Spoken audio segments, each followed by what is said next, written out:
You're listening to Bark and Wag's 15-Minute Vet Talk.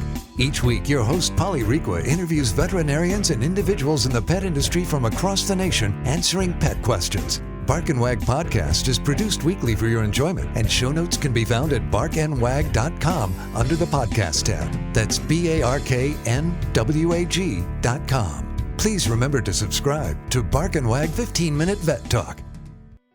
Thank you for listening to Bark and Wag 15-Minute Vet Talk. Bark and Wag is dedicated to protecting our dogs through advocacy, education, and supporting like-minded dog lovers by selling custom pet products. Saving lives by selling collars, scrunchies, and swag. Please check out Bark and Wag's website, barkandwag.com. That's BARKNWAG.com to see the awesome merchandise. Bark and Wag collars and leashes, collar covers, and decorative bandanas are perfect for your pooch.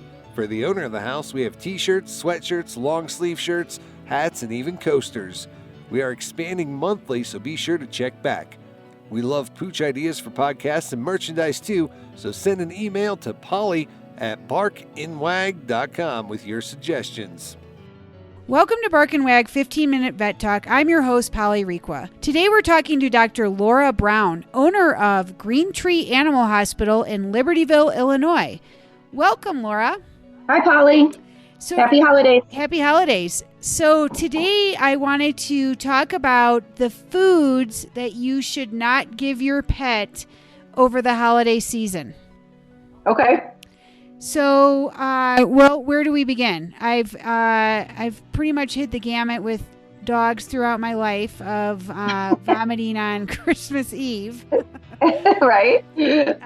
One of which was turkey because it's so greasy. Yeah. I think a lot of that stuff is volume too. You know, like a little bit of turkey wouldn't hurt you, but the gravy and the grease and the stuffing and all of that stuff in volumes is bad. Mostly those things cause just minor gastritis / vomiting, diarrhea equals gastroenteritis, which is on one extreme pretty mild. Fast one meal, make sure they have plenty of water to drink, and then start back up on a bland diet the next meal, and you over the hump. Versus all the ones that get really sick, okay, and develop pancreatitis. And pancreatitis dogs can be really, really sick to the extreme of needing to be hospitalized for 2 or 3 days because they're so nauseous and their vomiting won't stop and they're getting dehydrated and all of that. And they're very painful. Pancreatitis is really painful in people as well as it is in animals too. Okay.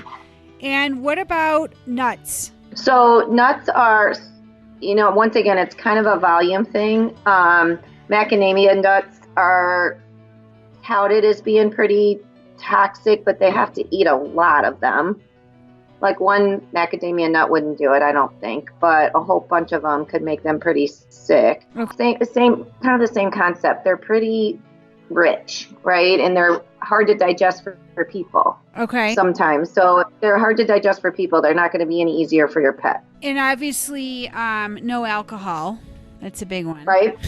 Right. So the things that, are technically toxic for pets, chocolate in large volumes, depending on the size of the dog. Like a little poodle that ate a Snickers bar would be much sicker than a Labrador that ate a Snickers bar, probably wouldn't even look backwards. So it depends on the kind of chocolate.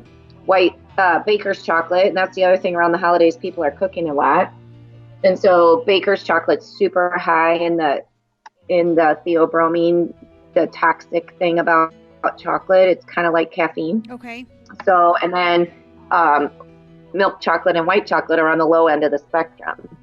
So from baker's chocolate to dark chocolate to milk chocolate and white chocolate, and then it varies depending on how much they got, how big the animal is, that sort of thing. So it's always kind of a good rule of thumb if you witness your pet ingesting something you're not sure of, either call your local vet if they're not open because it's the holiday. A local emergency vet should be able to counsel you through that, if it's a bad thing or not a bad thing. Okay. And if it's, that's probably the bottom line. If it's a bad thing, some things are really easy to make them vomit up and then most of the toxins out of their system. Okay. So making dogs vomit at home, sometimes we talk people through that with some hydrogen peroxide, but it can be a little risky too. There are certain things you don't want them to vomit, and you also don't want them to vomit so much at once that they potentially could aspirate, meaning suck stuff back in and go down the wrong pipe. Okay. So the drugs we use at the clinic, it's called apomorphine. We give them an IV injection of it, and like 30 seconds to a minute later, they start vomiting. It's pretty cool. It works so fast. But there are, like I said, some things you don't necessarily want to make them vomit up. And when they vomit, when they have something that they should not have eaten, can it twist their stomach, or does the twisting of the stomach start once it's ingested? Yeah, so making them vomit once or twice should not twist their stomach. The way stomachs get twisted is there's so much in there. That's called gastric dilatation and volvulus. So there's so much food, liquid.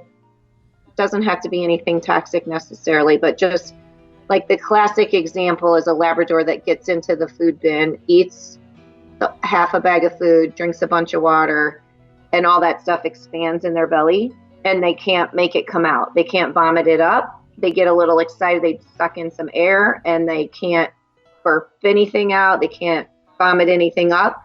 Then their stomach can potentially twist, and then that's bad, like emergency bad. Okay. But not necessarily a holiday thing, but. Okay. And then grapes are on the list. Right. Grapes and raisins, for whatever reason, we don't know. But so even think about that. Things that grapes and raisins are in at the holidays are those bread things. What are they called? Fruit bread. And those things that have grapes and raisin, or raisin bread or things like that. We don't know how many raisins or grapes it takes, but there is something in them that makes pets go into kidney failure. So any amount of grapes or raisins your vet should be contacted, talk through getting them to fruitcake. That's it. Talk them into making them vomit, right, and getting that up. So they don't have to worry about it. And then at that point, if they miss it, so here, let's talk about that. What if you miss your pet getting into something? There's usually a ideal window of time to make them vomit, usually in the first hour or 2 hours, because after that, some of the toxins are going to get absorbed and digested and out of the stomach, so they won't necessarily come back up. So things that require, like grapes and raisins, we're worried about their kidneys. We'll do blood work. We'll put them on fluids in the hospital potentially, check blood work every 24 hours, lots of fluids to keep them urinating and protect their kidneys, and give it 2 or 3 days. Okay. So that can be a downfall of not knowing when your pet may potentially ingested the problem. And so the other kind of category with the grapes are the garlic, onions, and leeks. Yeah, those onions, a lot of them. It's weird that animals would eat a bunch of them, you know what I mean? But there are onions on some people's pizza and stuff like that. Cats are super toxic for onions. They have, so that's a whole separate category. Dogs potentially could have some issues with their red blood cells. I've never seen that happen. Similar theory about garlic and leeks, but those are weird things for dogs to just ingest. Okay. By themselves. Like if they had a piece of garlic bread, nothing bad's going to happen. Okay. And things that happen, like bread, that made me think about people that maybe make bread around the holidays. Like raw bread dough can be really yeasty and expand in the dog's belly when it gets wet. That's icky. Right. For potentially the bloating thing, like you asked me originally. Sure. And what about mashed potatoes and cranberry sauce? They're just rich. That goes back to the gastroenteritis / pancreatitis. Okay. And are green beans okay? Yeah, green beans are great. They're good for dogs that are on a diet. Green beans are healthy. Okay. And what about plants? Are there, obviously mistletoe and poinsettias are pretty toxic as well, right? They are. They're irritating, like when they start to eat the poinsettias. That's why most of that is the leaves and the plants are kind of sticky, sappy, and so a lot of times they burn their mouth or cause like blisters in their mouth.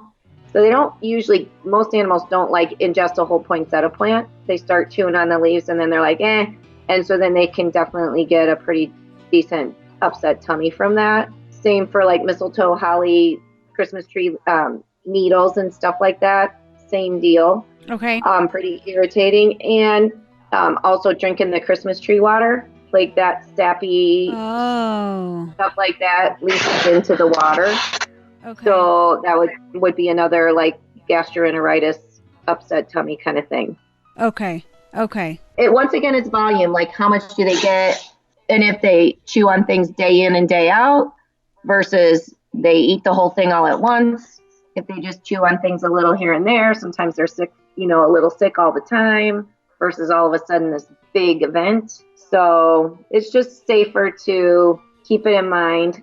If you're cooking and you get distracted by a phone call or you have to run get your kids or something, lock the dog up, take them with you, and don't leave a whole bunch of chocolate sitting out or your ribbons and wrappings and things like that. Lock the Christmas tree away from the dogs and cats, and kind of think ahead is kind of probably the best way to go. Okay. Also on the list that I read, nutmeg and cinnamon. They said though in high proportion. Right. I can't, it's like eating a piece of cinnamon bread wouldn't hurt anybody. Okay. A little bit of nutmeg, that's what you put on top of eggnog, right?